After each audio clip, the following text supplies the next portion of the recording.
Well, good morning, and thank you very much for joining us. I am Yori Folani. Hope you had a great weekend. Okay, it's a Monday, hit the ground running. Been a lot of holidays. Everybody's well refreshed. Let's start off this week then with the politics of, politics, is that the way to put it, of Kano State? Perhaps. I'm referring specifically here to the intention of the administration in Kano to probe previous administrations in the state. And the APC chairman in Kano, Alhaji Abdullahi Abbas, has actually called on Governor Abba Yusuf not to limit his intended probe of past administrations to the immediate past one. So let's talk about this. And our guest this morning is Honorable David Ogbole. Honorable David Ogbole is a commentator and analyst of public affairs. Good morning. Thank you very much for coming on. Thank you very much, Folarin. I've always admired you from afar. It's an honor to be in the studio with you today. Oh, you're too kind, sir. Thank you very much. My name is Yori Folarin. So you feel free, please, to call me Yori. Thank you. Okay. So first of all, give me your overview of the situation. Usually, you don't have administrations, especially early ones, talking about probing their immediate past administration. But that doesn't mean very much. So give me the impression that you have about how this administration is going in Kano State. Thank you very much. As far as the Kano State situation is concerned, there is a worrisome, toxic, and injurious trajectory that the current governor, Abba Yusuf, is towing, that we have become concerned about, and we are joining all people who are development-minded to condemn and to also ask him to retrace his steps. So from the very first sentence, you've signaled that there is more to this probe than meets the eye. Of course. Talk to me about that. For a governor that came out of a turbulent election and his victory was decided by the Supreme Court, he won just by the skin of his teeth. We are of the opinion that his first assignment on hitting the ground is to be able to see to it that bridges are built such that a polarized Kano is now united. Okay. And all of the political wounds resulting from the election are also healed. But instead of doing that, he has adopted an injurious situation where he is driving forward while looking backward. I know of a woman that on a broad daylight, beautiful morning in Lagos, she came out of her house and then she was driving. She collided with a vehicle, no traffic. But she was truthful enough to admit that she was running late. So she decided to be doing her makeup, looking at the rearview mirror while she was driving forward. Oh. Of course, that resulted in that accident. So this is a recipe for political and governance accident if a person hits the ground moving forward while he is looking backward. Looking backward in the sense of instituting two judicial commissions to probe the past government of His Excellency Umar Ganduje as governor of Kano State. So that's the situation. One of the things that I can clear might help the viewers. You've started and you've used the pronoun we, what we see, what we are calling on. So who is that we? Because I introduced you as a public affairs analyst. Beautiful. We is, I'm speaking on behalf, like I said, of development-minded Nigerians who believe that every government in question should be an improvement on the previous. They should build on the successes of the previous. And I also speak as somebody who has, gone through the social life of Kano as an individual living in Sabungari. So I have integrated within the Hausa community. I speak Hausa very well. And I'm concerned about the development of Kano State. That is why I mentioned the word we. And we in the sense that the collectivity of we as Nigerians must be emphasized in every new climb of governance. Because an injury done to one side of Nigeria is an injury done to all. We are a collective body, just one body as a nation. So we must be concerned about what happens in any sector of the same body. That's the essence of the word we. As you said, it's been quite turbulent politically in Kano. In fact, the incumbent governor now, thank God for the Supreme Court he might well not have been in office, because that was not the way things were before, talking about Governor Abba Yusuf. So that turbulence one understands, and also the turbulence between the chairman of his party and, the chairman of the ruling APC, the nationally ruling APC, is also in there. But do you think that this is being brought to bear? Because they will say that these are neutral indices. If they were not, if they didn't have the merit, the Supreme Court wouldn't have given them the position that they have. To now impute into that ulterior motives when they say they now want to begin to look at what has happened in the past. And besides, there are those probably who will be saying that, well, there might be a bit of a pot calling a kettle black in all of this. Go explore all that whole area, if you will. See, he is the only governor in Nigeria that in the post-election litigations was sacked by the two lower courts. It took the magnanimity, let me use that word, and I don't want to explain further, of the Supreme Court to grant him victory. No. The word is a very difficult word to use in the present context. The Supreme Court does not deal in magnanimity. You see, it deals in facts of law. Yes, they deal in fact. Man makes the law. The law was not made for man.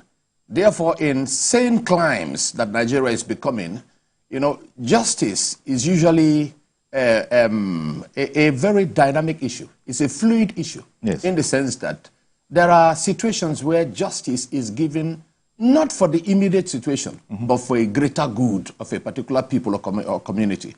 Because to give justice to a small quarter at the expense of a national interest is something that does not spell wisdom at all. But my worry is that every primary school student will probably know of the law that the Supreme Court operates on the principle of merit.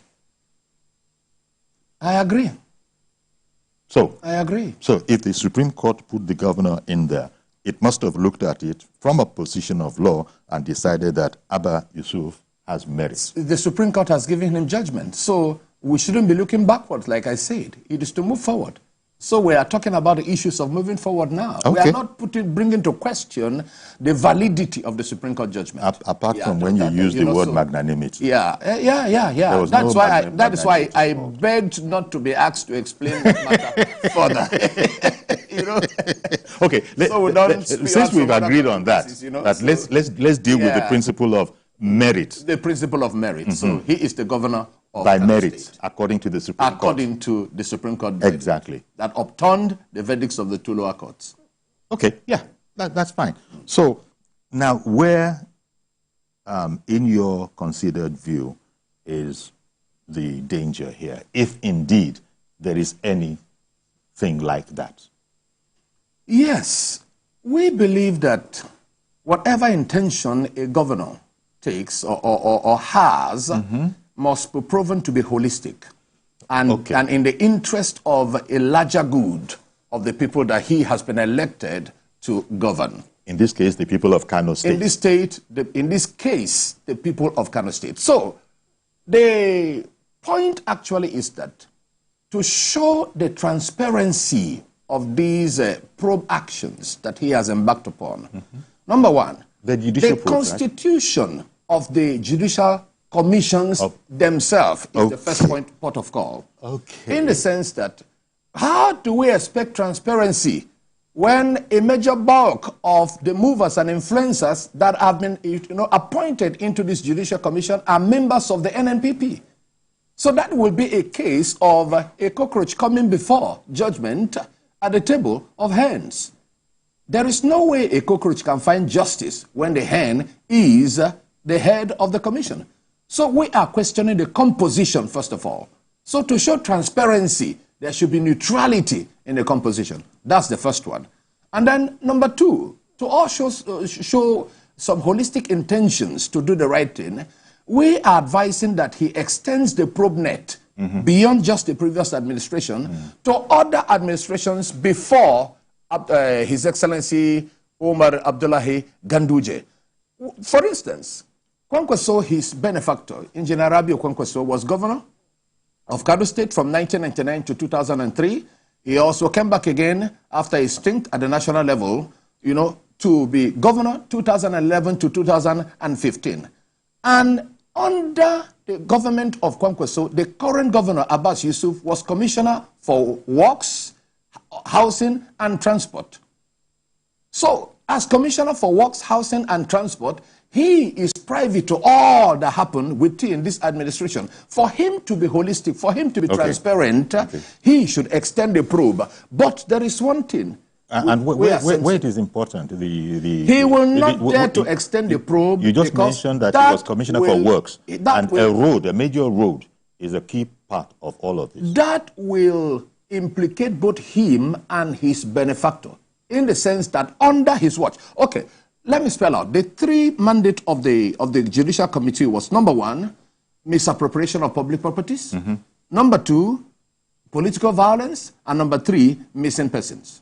Okay, to talk about misappropriation of political government or public properties, under his watch as commissioner for works, housing, and transport, a bulk of houses and public properties were sold or given as gifts to families and friends right under his watch. That is the chairman Kwakwanso. No, I'm talking about the present governor. Okay. He was commissioner for works, housing, and transport under Kwankwaso when these atrocities were committed. Okay, when Kwankwaso was governor. Yes, when Kwankwaso was governor, he was commissioner under Kwankwaso.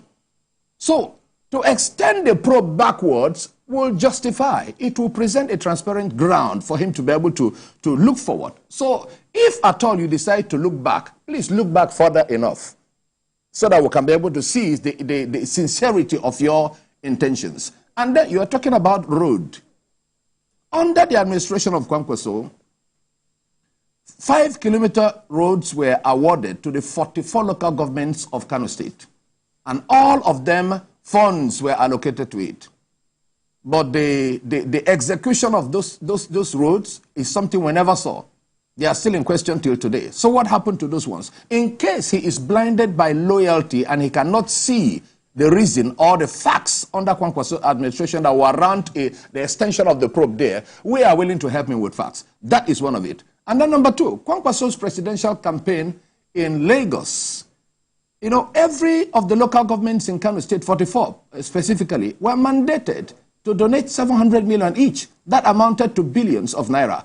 These are public resources that a man has used to build a red cap militia, that is bamboozling and bullying everybody into political offices today. All of those matters should be brought to bear. A searchlight should be thrown on them. This release sheds light on your statement of needing to be more. Quite frankly, you don't look at the. You don't see that this is going to be an unbiased exercise. Beautiful. That's our concern. Okay, that's your concern. Good morning, Mr. George.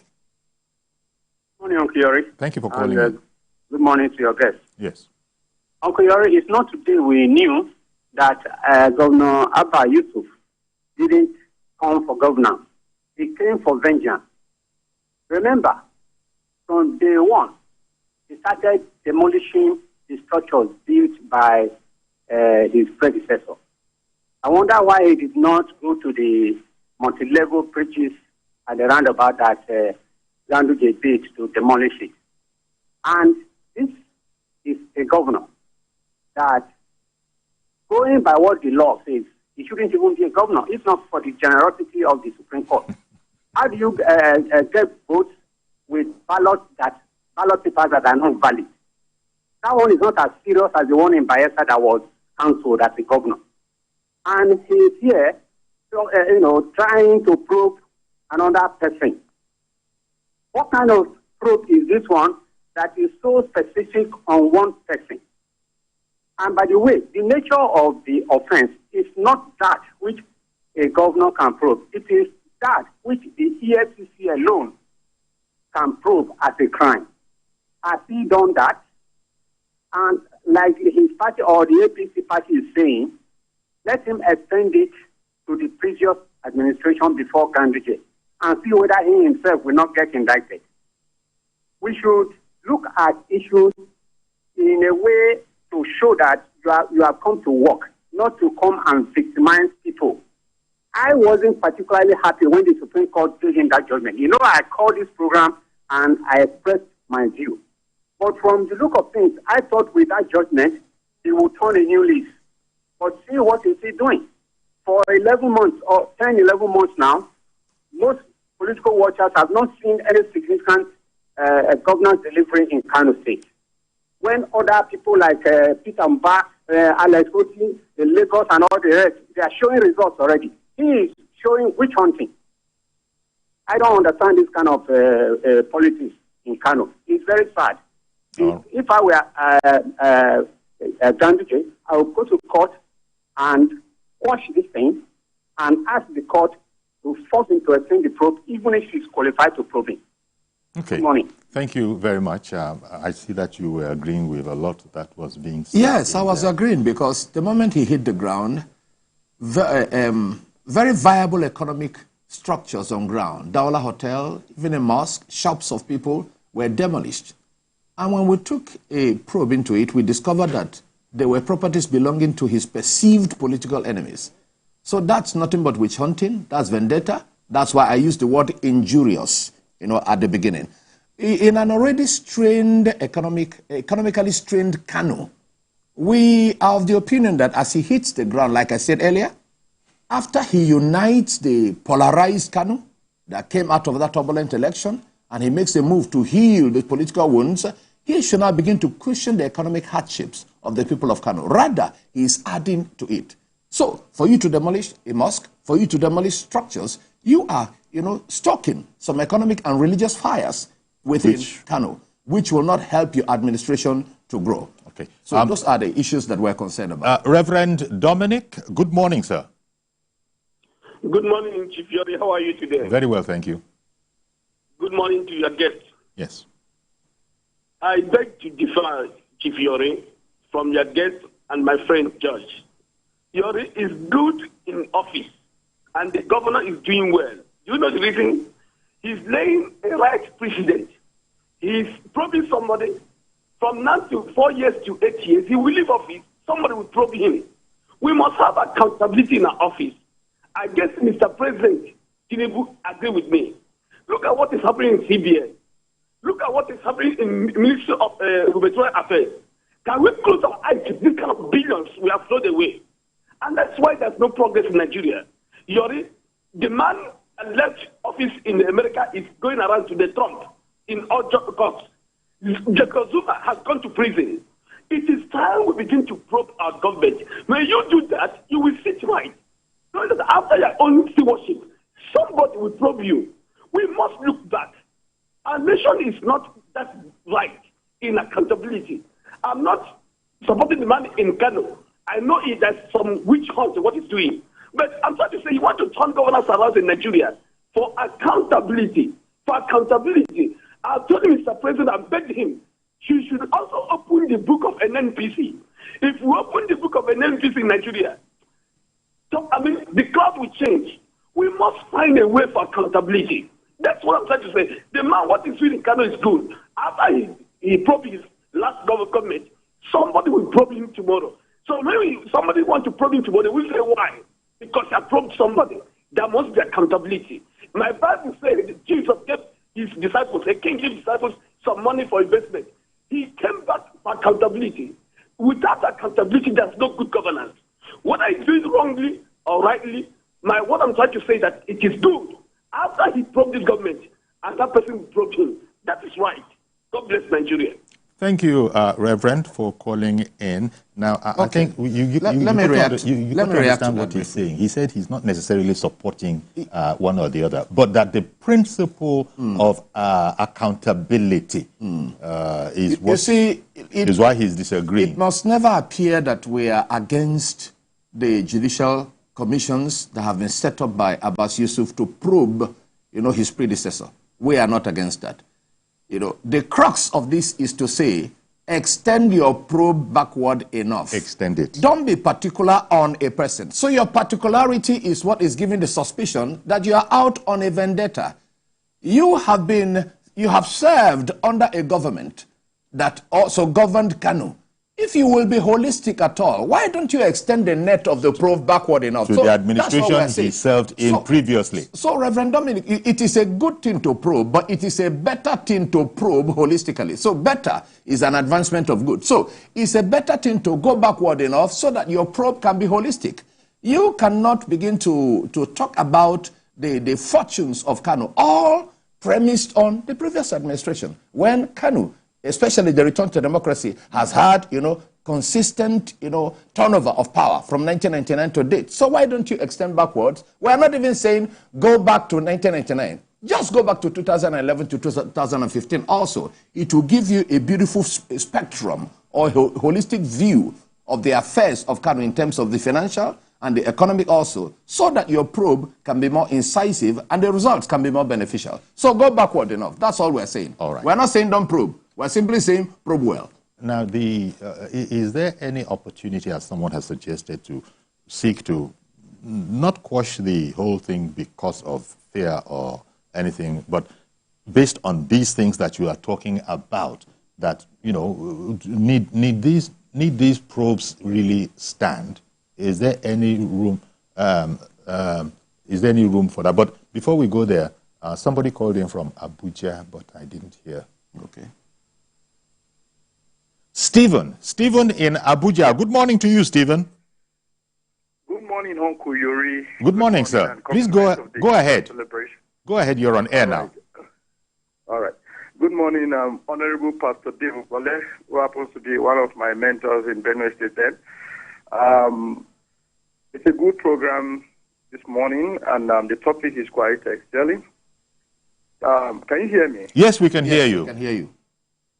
Okay, all right. I think I stand with what the public analyst is saying over there, and out of Reverend Dominic's conceptual analysis, he seems not to understand where he's coming from, but I think I better to stand with him, and it's clear enough he has explained to Reverend Dominic. But let me say this. One of the principal problems we're having in Nigeria today, I'm generalizing right now in Nigeria. Politics is not a matter of division. Politics should be a matter of dialogue, communication, information, promotion, and extending dividends of democracy. By the time the governors and senators, reps, begin to see themselves that, look, we are coming together for a common cause, development, progress, sustainability, and then security. The issue of Kano, just my advice, what I want to bring into this BNL, there are a few states in Nigeria. If anything goes wrong in one of those states, Nigeria will go down. Kano is one of them. And we must not jeopardize that state based on political differences to affect development. If you go to the south, Port Harcourt is one of them. You can see the turbulence politically that is going on. It's going to affect Nigeria. So what am I saying? Standing with the public analyst over there, if you want to extend, the major point I picked from Pastor Honorable Dave Ogbole there is this. You might be distracted looking backward instead of going forward. So that is very key for Abba Yusuf, His Excellency. So my take is this. Let these governors, not just Kano State, the whole governors, look forward. Drop whatever you have. Being in power, it is gift from God. It is power from God, not power from men.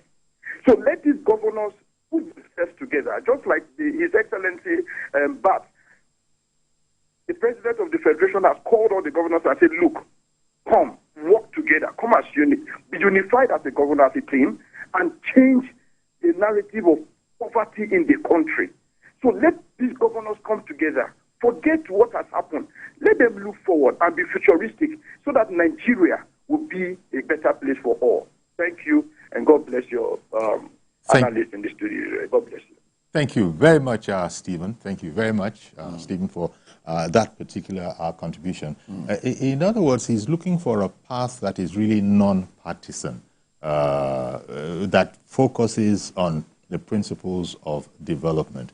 Now, how much room for that do you see in Kano. And I'm delighted that Stephen generalized it. He even took it away from Kano and was speaking of, quite frankly, states where you can't afford, to have upheavals and crisis in there. How much room do you think exists for his classic position? You see, upon emergence... Because it's about dialogue, it's about not being bitter, You see, it's important to note that by the time the dust settled down, as far as the Supreme Court matter was concerned, and the 165,000 votes, were restored back to Abba Yusuf, he came up with a total vote of 1,019,000, votes, as against Gauna of the APC with 890,000 votes. So the margin between them was 123,000. So if those 165,000 votes were not restored by the Supreme Court, Abba Yusuf will not be governor today. He will not be governor today. Can I hold you there, please? Because I'm going to bring you back to it. I don't want to lose Edmund, who has called in from Enugu. Good morning, Edmund. Hey, Mr. Yorin, good morning. Thank you for calling in. Good morning.